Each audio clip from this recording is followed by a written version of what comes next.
Buenas noches a todos los que nos acompañan semana a semana en nuestro ciclo de conferencias.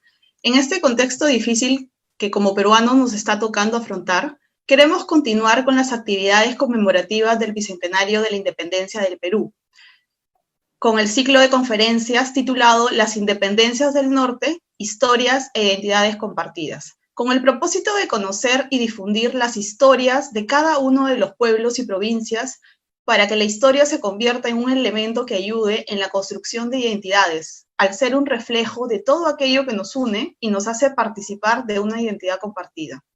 Recordemos que este 29 de diciembre del presente año, Trujillo, capital de la otrora Intendencia de Trujillo, conmemora 200 años de la proclamación de su independencia. Consideramos importante conocer la historia del proceso que la condujo a su independencia. Presentamos la conferencia titulada La Independencia de Trujillo, 1815-1820, nuevos enfoques con perspectivas al Bicentenario, a cargo del historiador trujillano Fran Díaz Pretel, a quien agradecemos de antemano su contribución. Antes de comenzar esta disertación, quiero, a manera introductoria, hablar de las categorías de duración en la historia de Trujillo. El legado histórico de nuestra ciudad tiene una riqueza en su patrimonio arqueológico, histórico y antropológico que debe ser potenciado a la luz de esta coyuntura en concreto, que es el Bicentenario, que nos permite avisorar a la población en conjunto de la importancia que tienen las humanidades y las ciencias sociales en coyunturas tan importantes como son estas celebraciones, estos fastos, pero también en circunstancias o coyunturas como las crisis que estamos viviendo en la actualidad.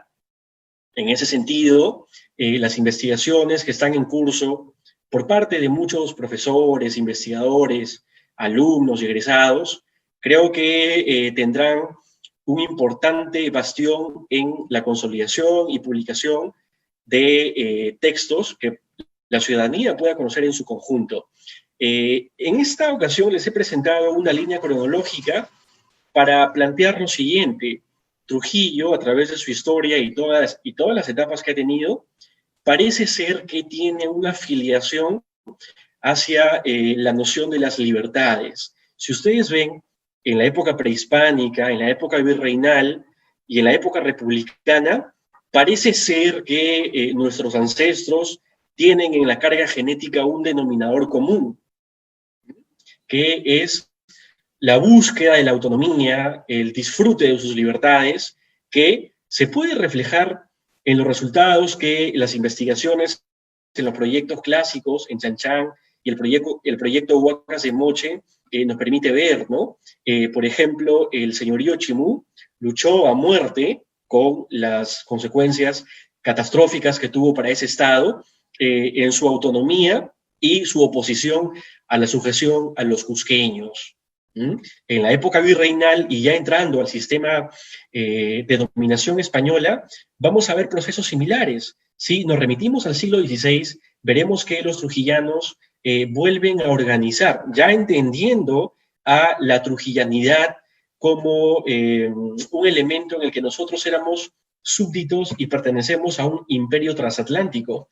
En ese sentido, y en el siglo XVI, en una época bien temprana, Trujillo nuevamente abandera el proceso de las guerras civiles entre los encomenderos. Entonces, podemos ver, y en los 300 años que sigan, los trujillanos se van a sentir identificados con esas cuestiones de ser primeros, ¿no? Ser primigenios en sus luchas ideológicas, políticas y militares. Esto también se repetirá en el siglo XVII con la lucha contra los piratas, en el siglo XVIII, cuando Trujillo sea un aliado estratégico en la lucha con la influencia de la Revolución Francesa, y bueno, las guerras de independencia, como saben todos los aquí presentes, son un acontecimiento que solamente para mencionar a los húsares de Junín, originalmente los húsares de Trujillo, fueron un elemento decisivo en las batallas de Junín y Ayacucho. Entonces, estamos viendo que en el transcurso del tiempo nuestros antepasados han luchado por la libertad, precisamente en esta época que tienen acá, que la he denominado la época separatista, es cuando Trujillo cobre un protagonismo muy importante en las guerras de independencia.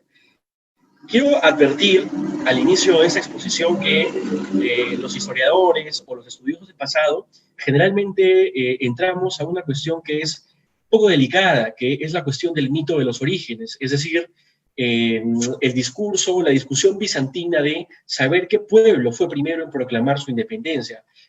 A la luz de los nuevos enfoques metodológicos, en realidad ese ya no es el enfoque, ¿no? El enfoque es más bien entender las estructuras, los procesos ideológicos que ocurrieron en los diferentes procesos, ¿no? Si nosotros seguimos viendo la época republicana, también se va a caracterizar por la participación de los trujillanos en la Guerra del Pacífico. Todos seguramente recordaremos a los batallones de Trujillo número 1 y número 2 que tuvieron una destacada participación en la Guerra del Pacífico, ¿no? Y bueno, ya para terminar este breve recuento introductorio, podemos ver la Revolución de Trujillo de 1932, la famosa Revolución Aprista, que parece ser que es el colofón de esta larga tradición de los trujillanos por la lucha y la libertad. De manera tal que esta carga cultural e histórica nos ha conferido lo que ninguna otra región tiene en el Perú. Es decir, llevamos en el nombre de nuestro propio departamento o región el nombre imperecedero de la libertad. Un sueño por el cual nuestros antepasados en su momento lucharon y sacrificaron tanto vidas, recursos, tiempo, etc. Quiero hacer también un recuento en la tradición historiográfica de Trujillo. Quiero advertir al inicio de esta charla que cuando nosotros estudiamos el proceso como la independencia, recordemos que la fundación de Trujillo, datada o estimada a fines de 1534, no tiene el acta de fundación. Estoy hablando del siglo XVI. Y la independencia tampoco tiene el acta de la proclamación, la del 29 de diciembre de 1820. Son dos documentos fundamentales que lamentablemente no existen o todavía no se han podido encontrar. Entonces, en Trujillo escasean fuentes cuando tratamos periodos tan interesantes como son la fundación en el siglo XVI o la independencia a principios del siglo XIX. El texto, digámoslo, el primer texto, que es un esfuerzo del Estado, de la Corte Superior, y que refleja un positivismo científico serio, es el texto de Nicolás Rebasa Cueto, Anales de la Independencia. Es la primera gran obra sobre el proceso, ¿no es así?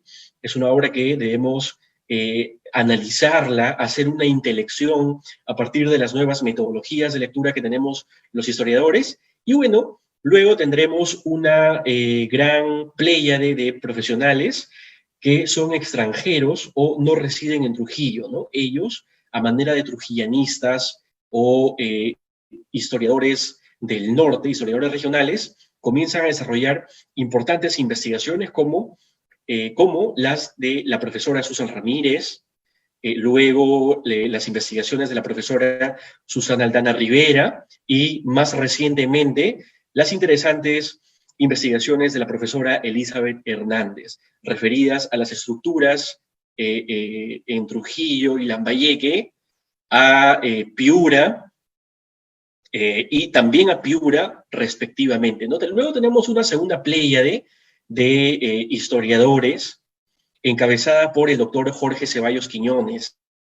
Él, a diferencia de las anteriores, participa en la gestación de las escuelas de la Facultad de Ciencias Sociales y por lo tanto tuvo discípulos o estudiantes en su momento vinculados a sus tendencias en la metodología de investigación, como el profesor Ricardo Morales Gamarra y el profesor Juan Castañeda Murga. El primero desarrollará investigaciones referidas a un sector de la población, me refiero a los pardos libres, y el segundo, investigaciones referidas a la cultura material, la etnohistoria, también aproximaciones a procesos como el siglo XVII o el tránsito de la colonia a la república.